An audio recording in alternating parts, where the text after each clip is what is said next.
आता शेतकऱ्यांसाठी अत्यंत महत्त्वाची बातमी। नियमित कर्जफेड करणाऱ्या शेतकऱ्यांना प्रोत्साहन म्हणून 50,000 रुपयांचा लाभ देण्यासाठी आधार प्रमाणीकरणासाठी मोहीम राबवली जाते।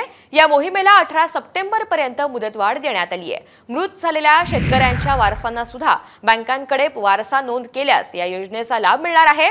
राज्य सरकारने 2019 मध्ये महात्मा ज्योतिराव फुले शेतकरी कर्जमुक्ती योजना सुरू केली। त्या अंतर्गत हा आता लाभ शेतकऱ्यांना मिळणार आहे। सरकारकडून 12 ऑगस्ट ते 7 सप्टेंबर या दरम्यान आधार प्रमाणीकरण करण्याची मोहीम राबवण्यात आली आहे। यामध्ये 16,000पेक्षा अधिक शेतकऱ्यांचं आधार प्रमाणीकरण झालं नसल्याचं निदर्शनास आलंय आणि यानंतरच या मोहिमेला 18 सप्टेंबर पर्यंत मुदतवाढ देण्याचा निर्णय सरकारच्या मार्फत घेण्यात आलाय।